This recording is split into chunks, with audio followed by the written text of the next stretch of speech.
ஒருத்தர் மனசுல நிம்மதி இல்லாம உட்கார்ந்திருந்தார்.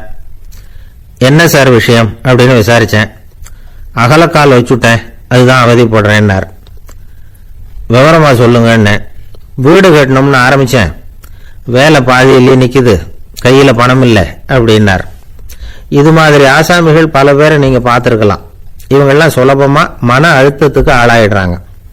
மன உளைச்சல், அதாவது ஸ்ட்ரெஸ் அப்படின்னு சொல்றோமே, அதுக்கு அடிப்படையான சில காரணங்கள் உண்டு. அதாவது மிகையாக திட்டமிடுதல் அப்படிங்கிறதும் ஒரு முக்கியமான காரணம். நடைமுறை சாத்தியம் என்னங்கிறத மனசுல வச்சுக்கிட்டு எந்த திட்டத்தையும் தீட்டணும், அப்பதான் அது சரியா வரும். ரெண்டாவது காரணம் என்ன தெரியுமா?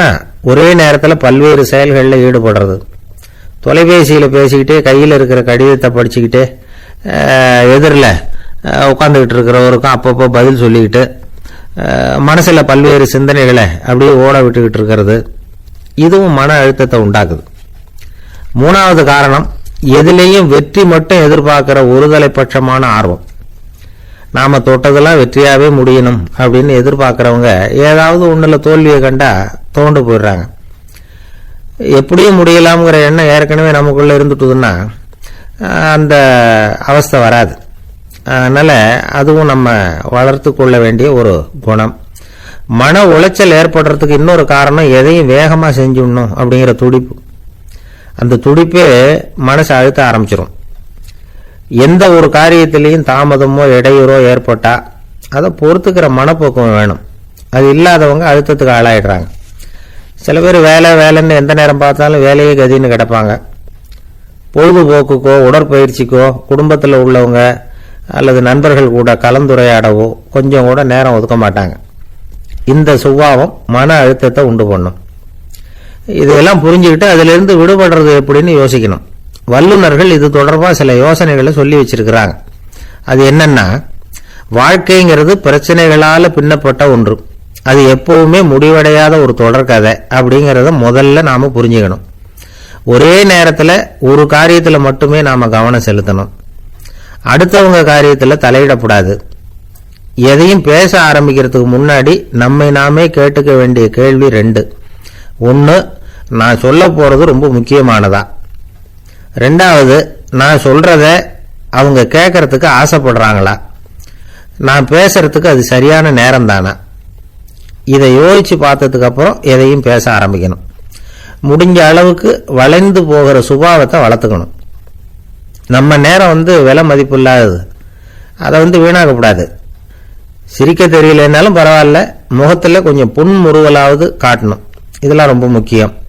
அடுத்தவங்க ஏதாவது செஞ்சா உடனே நன்றி சொல்ல மறக்கப்படாது. தினமும் கொஞ்சம் நேரத்தை தனிமையில் செலவு பண்ணணும். மன உளைச்சலிருந்து விடுபடுறதுக்கு 3 முக்கிய வழிகள் சொல்றாங்க. அதை சுருக்கமா ரெட் அப்படின்னு சொல்றாங்க. RED ஆங்கில எழுத்துல.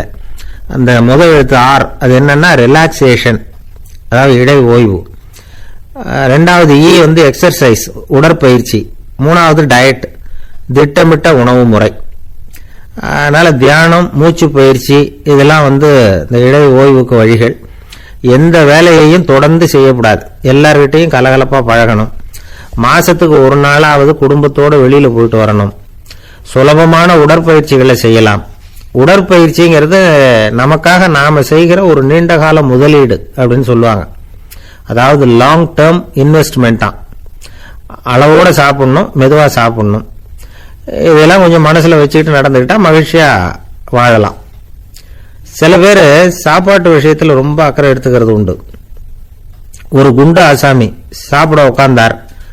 முதல்ல ஒரு மாத்திரை சாப்பிட்டார். எதுக்குன்னு கேட்டோம். பசி எடுக்கிறதுக்குன்னார். சாப்பிட்டு முடிச்சார். பிறகு மறுபடியும் ஒரு மாத்திரை சாப்பிட்டார். இது எதுக்குன்னு கேட்டோம். சாப்பிட்டது ஜீரணமாகறதுக்கு அப்படின்னார். ஒரு ஆபீஸ்ல வேலை பார்க்குற ஒருத்தர் ஏதோ தப்பு பண்ணிவிட்டார். உடனே மேல் அதிகாரி அவரை கூப்பிட்டு அனுப்புனார். நீ செஞ்சது தப்புன்னார் கோபமா. இது ஒரு ரகம். சில அதிகாரிகள் இப்படி நீங்கள் செஞ்சது தப்புன்னு சொல்கிறதில்ல, நீங்கள் செஞ்சது சரி அப்படின்னு சொல்கிறதில்ல. எப்படி சொல்லுவாங்கன்னா, நீங்கள் செஞ்சது சரியில்லைன்னு நான் நினைக்கிறேன் அப்படின்னு சொல்லுவாங்களாம். அதாவது சில பேர் நீங்கள் செஞ்சது தப்புங்கிறாங்க. அதையே மாற்றி சொல்கிறார் இவர், நீங்கள் செஞ்சது சரியில்லைன்னு நினைக்கிறேன். இது ரெண்டும் வந்து அர்த்தம் ஒன்று தான், இருந்தாலும் வார்த்தைகள் வித்தியாசம். நிர்வாக திறமை இல்லாத ஒரு அதிகாரி யூ ஆர் ராங் அப்படின்னு சொல்லுவாராம். நிர்வாக திறமை உள்ள அதிகாரியாக இருந்தால் அதையே கொஞ்சம் மாற்றி I think you are not correct அப்படிம்பாரான். இதுதான் வித்தியாசம். இருந்தாலும் வார்த்தைகளை உபயோகப்படுத்துகிற விதத்தை வச்சு தான் வேலை நல்லா நடக்கிறதும் நடக்காததும் இருக்கு. விவரம் தெரிஞ்சவங்க என்ன சொல்கிறாங்க தெரியுமா? Be a leader not a boss அப்படிங்கிறாங்க. ஒரு லீடராக இரு, பாஸாக இருக்காதே அப்படிங்கிறாங்க. சரி, அப்படின்னா லீடருக்கும் பாஸுக்கும் வித்தியாசம் உண்டா அப்படின்னு கேட்டால் இருக்குன்னு சொல்கிறாங்க. லீடருங்கிறவர் வேற, பாஸுங்கிறவர் வேற. ஒரு லீடர் எப்படி நடந்துக்குவார், ஒரு பாஸ் எப்படி நடந்துக்குவார், இதை முதல்ல நாம் தெரிஞ்சுக்கணும். அவங்க எப்படி நடந்துக்குவாங்க அப்படிங்கிறதுக்கு சில விவரங்கள் இருக்குது. அதை கேட்டோம்னா நாம் புரிஞ்சுக்கலாம் அதை. அதாவது பாஸுங்கிறவர் விரட்டிக்கிட்டே இருப்பார், லீடருங்கிறவர் ஊக்கப்படுத்திக்கிட்டே இருப்பார். நாளைக்கு சாயந்தரத்துக்குள்ளே அந்த வேலையை செஞ்சு முடிக்கலைன்னா தொலைச்சி விடுவோம் தொலைச்சி அப்படிம்பார் அவர். இவர் எப்படி சொல்லுவார்னா, இது வரைக்கும் நீங்கள் செஞ்சிருக்கிற வேலை ரொம்ப அற்புதம் அப்படிம்பார். பாஸுங்கிறவர் அதிகாரத்தை நம்பி செயல்படுறவர், லீடருங்கிறவர் நல்லெண்ணத்தை நம்பி செயல்படுறவர். நம்மகிட்ட அதிகாரம் இருக்குது, பவர் இருக்குது, அதனால் காரியத்தை சாதிச்சுடலாம் அப்படின்னு நினைக்கிறவர் அவர். மற்றவங்க கிட்ட ஒரு நல்ல அபிப்பிராயத்தை சம்பாதிச்சுக்கிட்டு அது மூலமாக காரியங்களை சாதிக்கிறவர் இவர். பாஸுங்கிறவர் பயத்தை உண்டு பண்ணுவார், லீடருங்கிறவர் அன்பை பரவ செய்வார். அதை செய்யலைன்னா ஆடிட்டில் தகராறாயிடும், இது செய்யலைன்னா இன்க்ரிமெண்ட் கட் ஆகிடும், இப்படி ஏதாவது சொல்லி பயமுறுத்திக்கிட்டே இருப்பார் அவர். இவர் அப்படி இல்லை. உடம்பு எப்படி இருக்குது, வீட்டில் எல்லோரும் சௌக்கியமாக இருக்கிறாங்களா, ஆஃபீஸில் எல்லாம் வசதியாக இருக்குதா, நான் ஏதாவது உதவி செய்யணுமா அப்படின்னு அன்புக்கு முக்கியத்துவம் கொடுப்பார். பாஸுங்கிறவர் எதுக்கெடுத்தாலும் நான் சொல்லிக்கிட்டு இருப்பார், லீடருங்கிறவர் நாமன்னு சொல்லிக்கிட்டு இருப்பார். பாஸுங்கிறவர் தப்புக்கு காரணம் யாருன்னு பார்ப்பார், லீடருங்கிறவர் தப்பு என்னன்னு பார்ப்பார். இதுதான் ரெண்டு பேருக்கு வித்தியாசம்.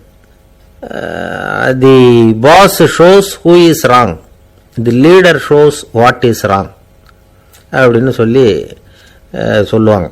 இந்த காரியம் எப்படி செய்யப்பட்டிருக்கு அப்படின்னு தெரிஞ்சுக்கிறவர் பாஸ், இந்த காரியத்தை எப்படி செய்யணும்னு செஞ்சு காட்டுறவர் லீடர்.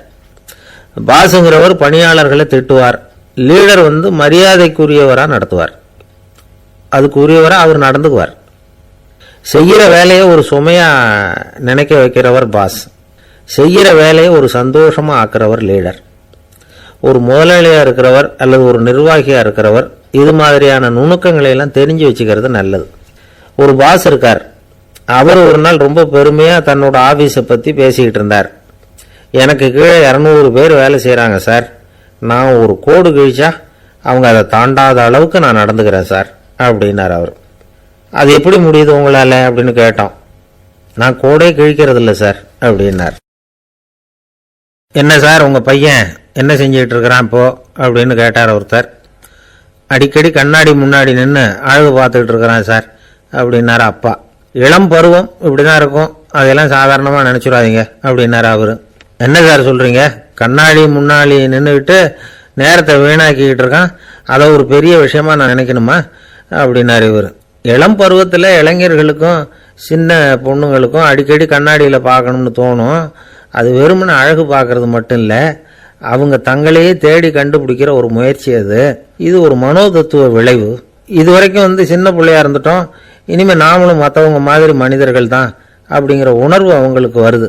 தங்களோட முகம் எப்படி இருக்குது, அழகு எப்படி இருக்குது, உடம்பு நேரம் எப்படி இருக்குது, முடி எப்படி இருக்குது அப்படிங்கிறதையெல்லாம் கண்டுபிடிக்கிறாங்க. அதுக்கப்புறம் இன்னொரு ஆணோ பொண்ணோ தன்னை கவனிக்கணும் அப்படின்னு நினைக்கிறாங்க. இதெல்லாம் மனோதத்துவ உண்மைகள், இதெல்லாம் இயற்கை. இதை பார்த்துட்டு பெற்றவங்க பிள்ளைங்க கெட்டு போட்டாங்க அப்படின்னு நினைக்கக்கூடாது, அவங்கள திட்டிக்கிட்டே இருக்கக்கூடாது. இன்னைக்கு பல குடும்பங்களில் இதுதான் நடந்துகிட்டு இருக்குது. மனுஷ வாழ்க்கையிலேயே இப்படியும் இல்லாத அப்படியும் இல்லாத ஒரு பருவம் இளம் பருவம். 13லேருந்து 19 வயசுக்கு உட்பட்ட ஆண்கள் பெண்கள் இந்த வகையை சேர்ந்தவங்க, டீனேஜ் குரூப். இவங்களை சின்னவங்கன்னு நினச்சிட முடியாது, பெரியவங்கன்னு நினச்சிட முடியாது. இவங்க ரொம்ப சென்சிட்டிவ். சமூகம் நினச்சா இவங்களை நல்லவங்களாகவும் ஆக்கலாம், கெட்டவங்களாகவும் ஆக்கலாம். கொஞ்சம் அக்கறை எடுத்துக்கிட்டால் பெரிய பெரிய மேதைகளையும் விஞ்ஞானிகளையும் உருவாக்கலாம். ஆனால் நடக்கிறது என்ன தெரியுமா, அநேகமாக இவங்களை யாருமே சரியாக புரிஞ்சுக்கிறது இல்லை, இவங்களை சரியாக நடத்துறதும் இல்லை. இது வரைக்கும் நாம் சொல்கிறத கேட்டுக்கிட்டு இருந்தான், இப்போல்லாம் அவன் இஷ்டத்துக்கு நடக்க ஆரம்பிச்சுட்டான் அப்படின்னு வருத்தப்படுற பெற்றோர்கள் அதிகம். இது வருத்தப்படுற விஷயம் இல்லை, சந்தோஷப்பட வேண்டிய விஷயம்.